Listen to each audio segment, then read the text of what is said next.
오늘 우리에게 주시는 하나님의 말씀 민수기 21장 4절로부터 9절까지의 말씀입니다. 저와 여러분 교독하시고 마지막 9절 함께 읽겠습니다. 백성이 호르산에서 출발하여 홍해길을 따라 에돔 땅을 우회하려 하였다가 길로 말미암아 백성의 마음이 상하니라. 백성이 하나님과 모세를 향하여 원망하되 어찌하여 우리를 애굽에서 인도하여 이 광야에서 죽게 하는가? 이곳에는 먹을 것도 없고 물도 없도다. 우리 마음이 이 하찮은 음식을 싫어하노라 하매 여호와께서 불뱀들을 백성 중에 보내어 백성을 물게 하심으로 이스라엘 백성 중에 죽은 자가 많은지라.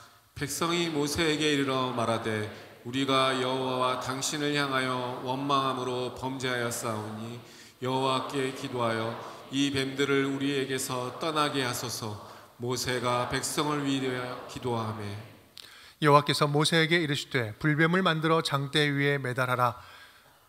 물린 자마다 그것을 보면 살리라.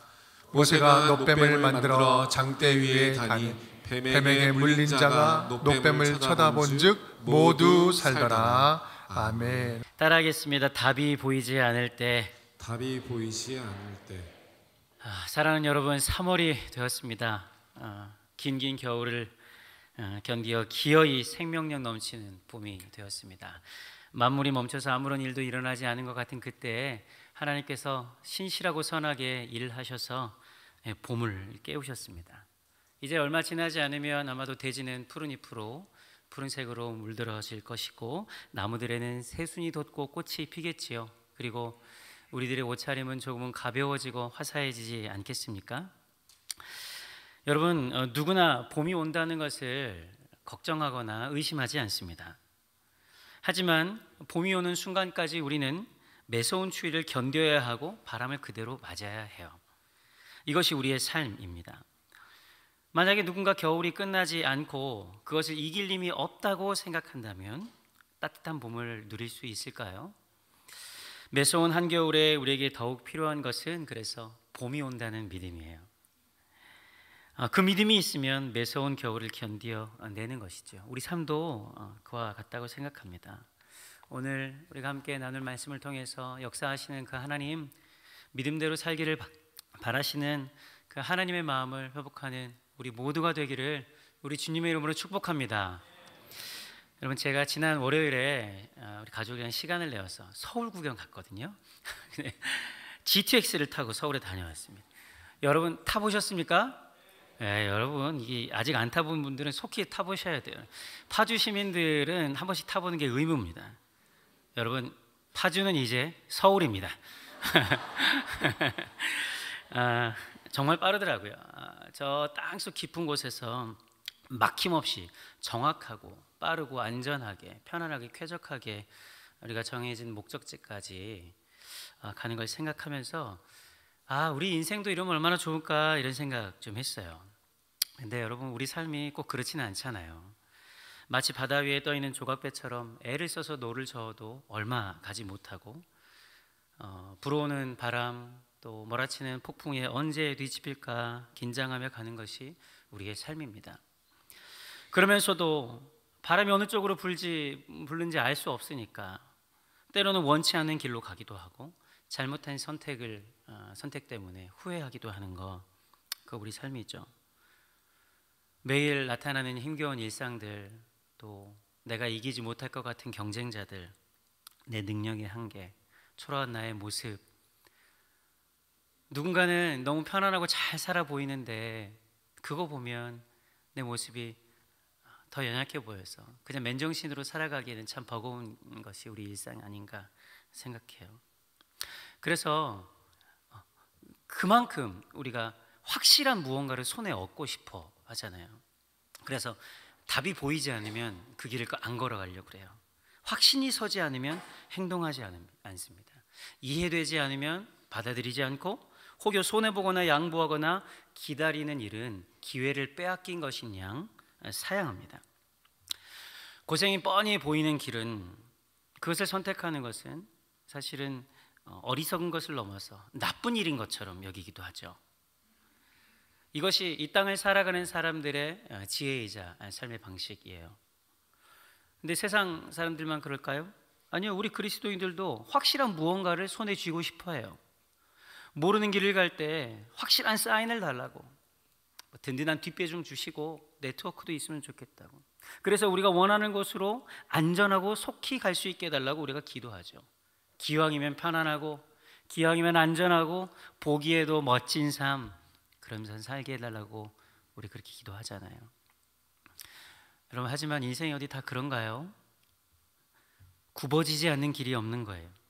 하나님은 탄탄대로를 언제나 여는 것은 아니고, 망망대해에서 그저 작은 나침반 하나 주셔서 손에 쥐어주고, 믿음대로, 믿음 따라 살아야 된다, 하나님 의지해서 살아야 된다, 그렇게 말씀하세요.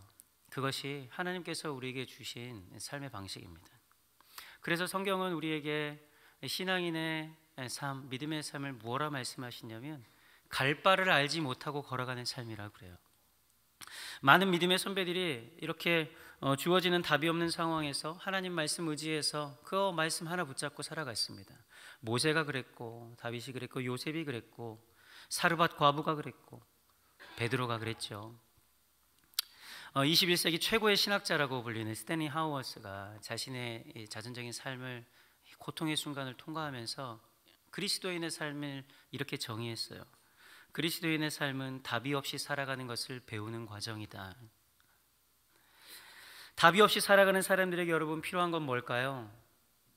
그것은 바로 믿음입니다. 그리스도인의 삶은 언약을 붙들고 사는 것이지 정답을 손에 쥔 채 사는 삶이 아니에요. 어떤 사람들은 모든 일에 확신이 있고 자신감이 넘치고 자신의 정답을 아는 것처럼 사는 사람이 있는데, 그런 사람이 막 믿음이 좋은 삶 같거든요. 근데 그렇지 않아요. 여러분, 오히려 우리가 답을 알지 못하기에 더욱더 믿음을 구하고, 연약한 사람이기에 더욱더 믿음이 필요한 것, 오늘 그게 우리의 삶이에요. 그래서 찬송가 357장 오늘 우리가 불렀잖아요. 믿음이 이기네, 믿음이 이기네, 주 예수를 믿음이 온 세상이 이기네. 여러분, 어제는 3.1운동 106주년 되는 날이었습니다.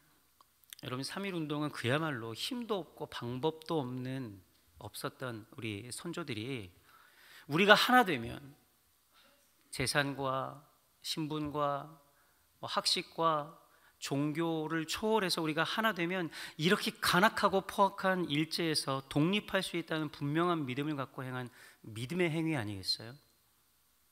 아주 무모한 일이었습니다. 여러분, 그러나 그 믿음의 행위가 전 세계적으로 독립운동에 영향을 미치게 되었고, 결국 우리 민족이 해방한 것 역시 그 믿음의 행위, 그 힘에 의해서 비롯된 것이라 믿습니다. 여러분, 영화 암살 아시지요? 암살이라는 영화의 마지막 장면에서 독립운동을 하다가 동료들을 배신하고 이후에 일제치하에서 경찰로 떵떵거리며 살던 염석진이라는 사람이 있습니다. 그 사람이 마지막 재판을 받고 나오는 길에 자기가 배반했던 동료들을 만나죠. 그래서 동료들이 묻습니다. 왜 우리를 배반했는가? 그래서 그의 대답이 이렇습니다. 몰랐으니까, 독립될 줄 몰랐으니까. 여러분, 그에게는 우리가 독립될 거라는 믿음이 없었던 거예요. 여러분, 상황과 환경이 우리에게 어떻게 오냐에 따라서 믿음이 없으면 상황과 형편에 따라서 우리가 흔들리게 되는 거예요. 이런 의미에서 이스라엘 백성의 광야 여정도 믿음의 여정이었습니다. 아니, 믿음의 여정이어야만 하는 거예요. 하나님께서 이스라엘 백성에게 약속하신 그 땅을 믿음으로 취하길 원하셨습니다. 여러분, 믿음으로 그 땅을 취한다는 것은 무슨 말이에요? 가나안 땅에 거주하고 있던 사람들이 이스라엘 백성보다 힘이 더 세다는 거예요. 만약 가나안 땅 사람들이 이스라엘 민족보다 약했다면 굳이 하나님께서 그들에게 약속을 붙잡고 그 땅을 주겠노라는 약속을 붙잡고 살라고 말씀하지 않으셨을 거예요. 그냥 쑥 밀고 올라가서 차지했으면 그만이에요. 원래 이스라엘이 가지고 있는 역량으로는 절대 불가능한 일이었기 때문에 하나님께서 그들에게 친히 약속하시고 은혜로 그 땅을 주시겠다고 약속하시고, 그래서 믿으라고 얘기하는 거예요. 여러분, 우리의 삶이 광야를 걷는 이스라엘의 여정과 같습니다. 그러나 매일의 삶을 우리의 능력, 우리의 힘만으로는 살 수 없다는 것을 너무나도 정확하게 잘 알면서도, 여러분 잘 알잖아요. 여러분에게 주어진 삶을 내 힘만으로 살 수 있던가요? 아니잖아요. 너무나도 잘 알고 있으면서도 이 믿음의 길에서 넘어진 사람들이 참 많습니다. 그리스도 안에 산다 하면서도 이 믿음의 여정에서 벗어나서 어떻게 할지 몰라 방황하는 인생들이 많아요. 사랑하는 성도 여러분, 오늘 우리 주님께서 들려주시는 하나님의 말씀을 들으십시오. 믿음의 여정을 벗어나서 방황하는 백성들을 하나님께서 어떻게 인도해 가셨는지 주의 깊게 살펴보십시오. 왜냐하면 여기에 복음이 있기 때문에 그래요. 여기에 긍휼이 많으신 하나님께서 살아계시기 때문에 그렇습니다. 오늘 말씀을 통해서 믿음의 여정을 다시금 회복하는 저 여러분 되시기를, 생명을 얻는 저 여러분 되기를 우리 주님의 이름으로 축복합니다. 따라하겠습니다. 4절 말씀 같이 읽겠습니다. 시작. 백성이 호르산에서 출발하여 홍해 길을 따라 에돔 땅을 우회하려 하다가 길로 말미암아 백성의 마음이 상하니라. 오늘 말씀이 이스라엘 백성이 호르산에서 출발했다고 기록합니다. 그런데 얼마 지나지 않아서 길로 인해 백성의 마음이 상했다고 말씀해 주시죠. 이때는 이스라엘 백성들이 광야 40년의 기간을 거의 다 끝냈을 때예요. 40년 첫째 달 이 정도 돼요. 그런데 출발 전에 이스라엘 백성이 두 가지의 큰 사건을 겪습니다. 첫 번째는 이 호르산에서 아론이 죽어요. 모세와 함께 이스라엘 백성들을 지도했던 그 아론의 죽음 앞에 이스라엘 백성들은 30일 동안 애곡합니다. 얼마나 두려웠을까요? 민족의 지도자가 죽었으니 불안하지 않았겠어요? 또 다른 하나는 오랜 시간 광야를 헤매다가 이제 드디어 에돔 땅 옆길로 가면 왕의 대루라는 평탄한 길이 있었거든요. 그 길을 가고자 했는데 에돔 왕에게 요청하자 군사들을 대동하고 데려와서 바리케이트를 치고 절대 들어올 수 없다고 그들을 막아섭니다. 밭으로나 포도원으로나 들어가지 않겠다. 우물물도 마시지 않겠고 설령 우리가 물을 마시면 돈도 내겠다. 그러니 우리 좀 허락해다오 말하였지만 에돔 왕은 그것을 허락하지 않았습니다. 여러분, 의지할 만한 사람, 기대할 만한 사람에게 그 기대가 꺾이면 더 마음이 무너지는 거예요. 그냥 기대할 것도 없는 사람들이 그냥 뭐 그랬나 보다 하면 그런가 보다 하거든요. 근데 형제 에돔, 그들의 형제라고 생각했던 민족이 그들을 매몰차게 거절하니까 얼마나 상처가 있었을까요? 그래도 출발할 시기가 앞당에 와서 하는 수 없지, 그냥 가야지 이렇게 생각했을 거예요. 늘상 걸어왔던 길이니까 그런가 보다 하고 출발했겠죠. 하지만 막상 가보니까 길이 너무 거친 거예요. 여행하기 힘들었어요. 멀리 돌아가는 길이었기 때문에 이스라엘 백성의 마음이 상합니다. 그래서 마음이 상했다는 것은 원어적으로는 마음이 짧아졌다, 이게 너무 고상해요. 상했다, 짜증났다 이런 거예요. 짜증났다. 여러분, 마음 상하면 끝장입니다. 뭘 해도 짜증나고 어떤 말도 고지고대로 들리지 않아요. 현실에 대한 감각도 잃어버린 마음이 짜증이 나면. 여러분, 사실 살다 보면 몸이 피곤할 때 많거든요. 그렇다고 해서 늘 마음이 늘 포기하고 싶거나 늘 짜증나거나 그런 건 아니에요. 몸이라는 건 잠깐 자면 회복되는 거고, 내적 에너지가 충만하면 고생하면서도 고생이라 느끼지 않을 때도 있어요. 혹여 누군가 나에게 그것을 인정해주고 수고했어, 고마워 하면 금방금방 힘을 내는 게 우리잖아요. 그렇죠? 아버지들 그러지 않습니까? 근데요, 마음이 상해버리면, 짜증나면 모든 게 하기 싫습니다. 여유가 있어도, 할 수 있어도 그냥 안 하고 싶어요. 여러분, 그래서 우리가 우리 마음을 잘 지켜야 되는 거예요. 우리 5절 말씀 같이 한번 읽어볼까요? 시작. 백성이 하나님과 모세를 향하여 원망하되 어찌하여 우리를 애굽에서 인도해내어 이 광야에서 죽게 하는가? 이곳에는 먹을 것도 없고 물도 없도다. 우리 마음이 이 하찮은 음식을 싫어하노라 하며. 마음이 상한 이스라엘 백성이 즉각 하나님과 모세 앞에서 뭐예요? 원망과 불평을 쏟아냅니다. 여러분, 마음이 상하면 진짜 문제는 필연적으로 원망하게 되어 있고 불평하게 되어 있습니다. 그런데 진짜 문제는 이 원망과 불평에서 그냥 끝나는 게 아니라는 거예요. 사람들은 현실을 인식할 때, 저도 그렇습니다만, 어떤 사건이나 사실을 현상 그대로 인식하지 않아요. 자신의 관점과 자신의 선입견, 입장에 따라서 그 사건을 재해석해서 입력합니다. 그런데 그 사이에 원망이 끼어 있으면 부정적인 면을 극대화시켜요. 현실 인식이 무너지는 것이죠. 무뎌지는 것이죠. 이스라엘 백성의 길로 말미암아 마음이 상했다고 되어 있는데 여러분 자세히 좀 살펴보아야 돼요. 길이 험하고 돌아가야 했기 때문이겠죠. 물론 그래요. 그런데 정말 길 때문에 이스라엘 백성들의 마음이 상했을까요? 이게 환경은 중요한 요소이겠죠. 그러나 이스라엘 백성이 지난 40년 동안 늘상 걸어왔던 길이나 앞으로 걸어갈 길이나 비슷해요. 별반 달라질 게 없습니다. 그런데 그들은 이렇게 말합니다. 5절 색깔 칠분만 읽을까요? 이곳에는 먹을 것도 없고 물도 없도다. 다 같이 시작. 이곳에는 먹을 것도 없고 물도 없도다. 여러분 먹을 것도 없고 물도 없다고 하소연합니다. 그들은 마치 하나님께 핑계할 거리를 찾고 있기라도 한 것처럼 하나님께 불평과 원망을 쏟아놓지만 여러분 그것이 상황이 더 나빠져서 그런 게 아니에요. 원래 광야에는 물이 없어요. 원래 광야에는 먹을 것도 없습니다. 이미 그들이 40년을 그렇게 살았고 무탈하진 않았겠지만 그런 방식대로 살고 있었어요. 오히려요 먹을 것이 없고 물이 없다는 것이 하나님이 그들과 함께하고 있다는 기적을 경험하는 증거예요.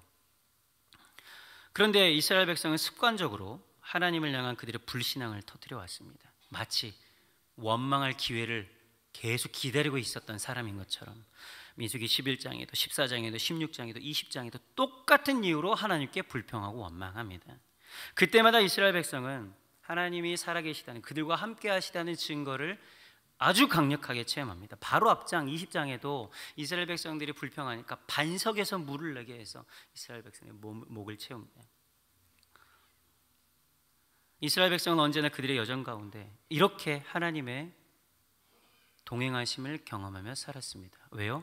물도 없고 먹을 것도 없었기 때문에. 원망의 진짜 문제는 현실을 왜곡해서 하나님의 역사와 하나님의 존재, 의도를 왜곡하는 거예요. 우리 5절에 다시 한번 색깔 칠분만 한번 읽어볼까요? 어찌하여 우리를 애굽에서 인도해 내어 이 광야에서 죽게 하는가? 우리 마음이 이 하찮은 음식을 싫어하노라. 어찌하여 우리를 애굽에서 인도해 내서 이 광야에서 죽게 하는가? 하나님이 이스라엘 백성을 출애굽시킨 이유가 광야에서 죽게 하기 위함입니까? 아니요, 그렇지 않아요. 여러분 기억하시겠지요? 애굽 땅에서 그들이 신음하는 소리를 하나님이 들으셔서 그들이 온전히 자유롭게 하나님의 백성으로 살아갈 수 있는 곳으로 인도하기 위해 애굽에서 건져내셨어요. 여러분 왜곡은 더 큰 왜곡을 낳습니다. 매일 아침마다 만나를 허락해 주셨는데 그들에게는 먹을 것이 없다 합니다. 물도 없고 이 하찮은 음식이 싫다고 하는 거예요. 주여, 여러분 이게 제정신으로 하는 말이 아니에요. 믿음의 눈으로 사건을 바라보지 못하니까 원망이 생기고 이 원망이 자기의 욕심 때문이라는 것을 인정하지 않고 그저 그럴듯한 근거를 찾다 보니까 이상한 말 하는 거예요. 여러분 입에서 나온다고 다 말이 아니에요. 그렇지 않아요? 하나님의 기적, 하나님이 살아계신 증거인 이 만나가 이제 하찮다. 하나님의 임재, 하나님의 살아계심이 이제 지겹다. 어떻게 이럴 수가 있을까요? 이제 그들은 하나님의 임재와 하나님의 하시는 일을 귀하게 여기지 않아요. 사랑하는 여러분이 얼마나 두려운 일입니까? 원망과 불평인 우리에게 여전히 남아있는 하나님의 사랑, 그 하나님의 긍휼이 이제 지겨운 것이라고 느껴버려요. 여러분 예배가 지겨워지고 하나님의 말씀이 하찮아지고 기도가 쓸데없이 느껴진다면 이 이스라엘 백성들의 마음이 우리의 마음은 아닌지 우리는 깊이 고민해야 돼요. 우리 내면을 자세히 살펴야 됩니다. 여러분 왜 우리가 예배를 전심으로 진심으로 하나님 앞에 나아가지 못하는가? 여러분 주차장이 붐벼서 그래요? 교회 사람들이 너무 많아서 복잡해서 그래요? 여러분 우리 내면에 하나님을 향한 우리의 마음이 어떤지 우리는 반드시 살펴야 돼요. 왜냐하면 이렇게 하나님 이 귀한 것을 하찮게 여기는 이 백성들을 하나님께서 그냥 두지 않기 때문에 그래요. 죽인다 이런 뜻이 아니고요. 하나님의 방법으로 다시금 그들을 믿음의 여정으로 걷도록 일하시기 때문에 우리 내면을 주의 깊게 살펴야 됩니다. 우리 6절 말씀 읽을까요? 시작. 여호와께서 불뱀들을 백성 중에 보내어 백성을 물게 하심으로 이스라엘 백성 중에 죽은 자가 많은지라. 불평하는 이스라엘 백성들 사이에 불뱀을 보내서 그들을 물게 하십니다. 그로 인해 많은 사람이 죽었죠. 사랑하는 여러분, 기억하십시오. 길 때문에 이스라엘 백성이 죽은 것이 아니라 그들의 원망과 불평이 그들을 죽였어요. 여러분, 그것이 바로 죄라는 거예요. 죄의 결과로 인해 그들에게 죽음이 왔죠. 여러분, 우리의 고통, 우리의 고난은 인간의 죄 혹은 다른 사람의 불순종의 원인이 있습니다. 물론 욥의 경우처럼 사람들이 겪는 모든 고난과 고통을 죄의 문제로 치환할 수는 없어요. 하지만 우리가 고통당하는 그 순간에, 우리에게 고난이 찾아왔을 때 우리가 반드시 기억하고 해야 할 것 하나는 고통의 순간에 하나님을 찾아야 한다는 거예요. 하나님을 찾는 것 외에는 다른 방법이 없어요. 왜냐하면 하나님은 하나님의 백성이 고통당하는 것을 원하지 않으십니다. 우리에게 다가오는 고난은 죄를 뉘우치고 하나님께 다시금 돌아가도록 하시는 하나님의 장치인 줄로 믿습니다. 뱀이 나타나 많은 사람을 물고 그 사람들이 죽게 되자 그제서야 이스라엘 백성들이 화들짝 놀라서 모세에게 달려갑니다. 7절 말씀 읽을까요? 시작. 백성이 모세에게 이르러 말하되 우리가 여호와와 당신을 향하여 원망함으로 범죄하여 싸우니 여호와께서 기도하여 이 뱀들을 우리에게서 떠나게 하소서. 모세가 백성을 위하여 기도하며 모세에게 달려가서요, 우리를 괴롭히는 불뱀을 몰아내달라고 간청합니다. 그런데요, 제 눈에는 이들의 행동이 간절한 회개처럼 보이지 않고 왜 아주 얄팍해 보일까요? 이만하면 됐으니 얼른 문제 좀 해결해 주세요, 이런 것처럼 느껴져요.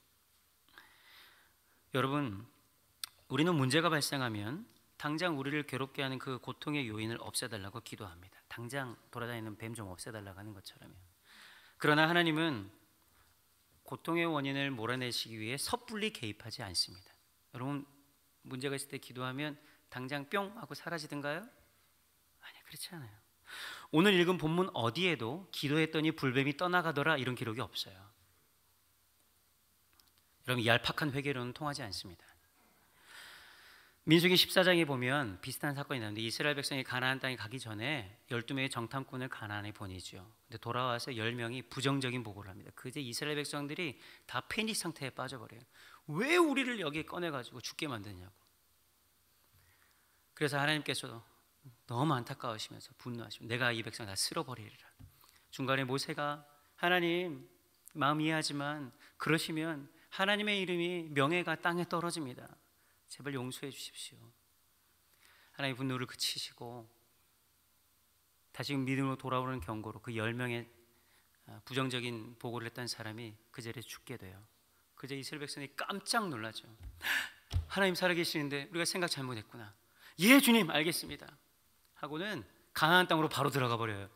우리가 가서 이길 수 있습니다. 매우 성급한 거죠. 이게 하나님의 뜻이 무엇인지를 생각질 않는 거예요. 그래요? 그럼 들어갈게요. 그러다가 아말렉 왕에게 된통 당하고 쫓겨나옵니다. 여러분, 이게 이스라엘 백성들의 습성이었어요. 우리의 습성은 아닙니까?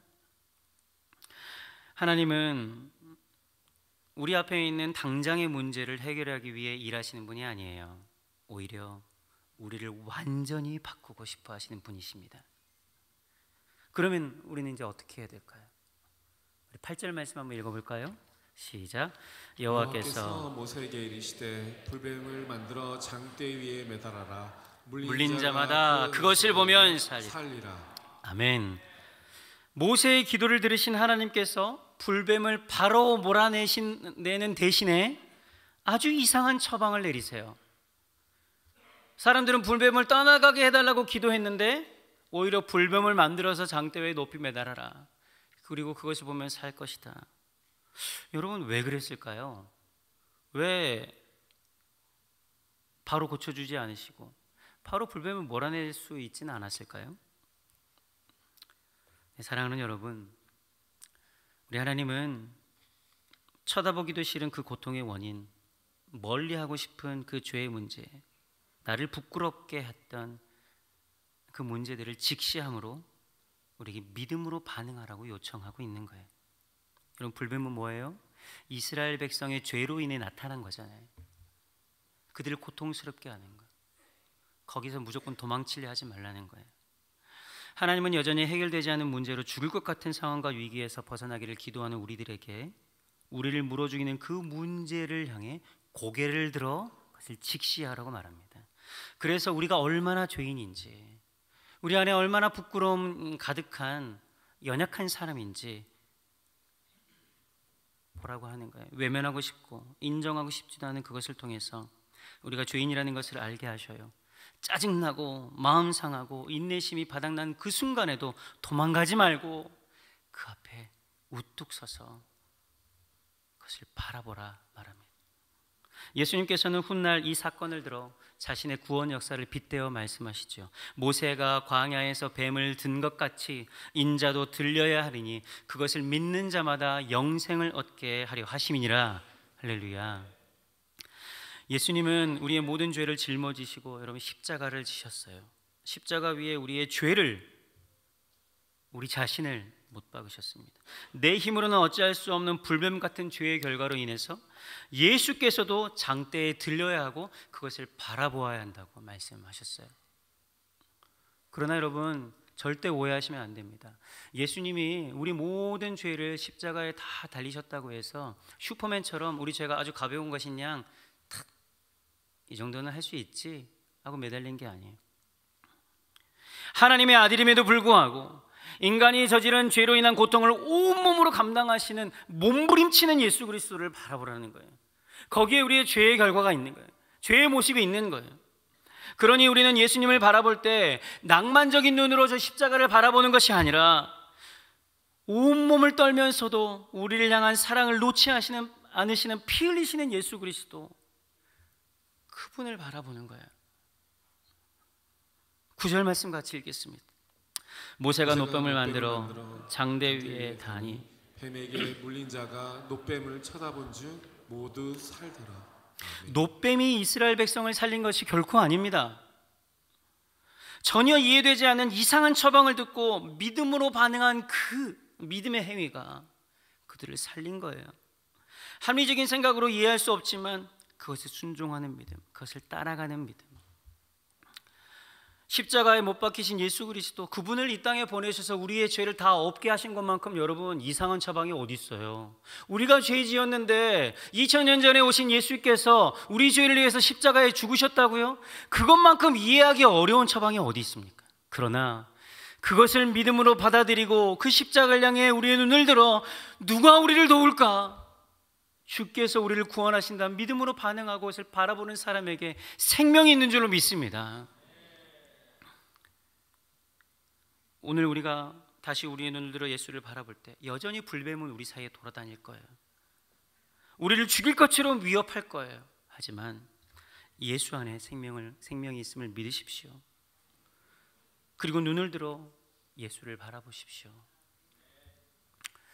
유명한 영화 대사 가운데 이런 얘기가 있어요. 누가 인내를 달라고 하면 하나님은 그에게 인내를 주실까요? 아니면 인내심을 발휘할 기회를 주실까요? 에반 올마이티에 나오는 대사인데요. 용기를 달라고 하면 용기를 주실까요? 용기를 발휘할 환경을 주실까요? 사랑을 달라고 하면 사랑하는 마음을 주실까요? 사랑이 필요한 이웃을 주실까요? 믿음을 달라고 하면 믿음을 주실까요? 우리의 믿음을 흔드는 어려운 환경을 주실까요? 얼마 전에 한 성도에게 문자 메시지가 왔어요. 문자 메시지 그대로 내용을 좀 읽어드리겠습니다. 목사님, 제가 빚이 있는데요. 이번 달에 빚을 갚기엔 모자라지만 목돈이 좀 들어옵니다. 이 돈에서 하나님께 11조 드려야 될지 고민이 됩니다. 여러분 어떠세요? 그런 상황이면 그럼 어떻게 하시겠어요? 우리도 고민되지 않을까요? 바로 답을 못 하겠더라고요. 기도하는 마음으로 좀 기다렸다가 답을 드렸습니다. 성도님, 빚을 다 갚을 수 있는 돈은 아니지만 수입이 생긴다니 감사한 일입니다. 남은 빚도 속히 해결할 수 있기를 바랍니다. 물질을 구분하여 하나님께 드리는 것은 내 모든 소유가 하나님의 것임을 인정하는 귀한 행동이기에 만약 그렇게 행하신다면 우리 하나님은 기뻐하시리라 믿습니다.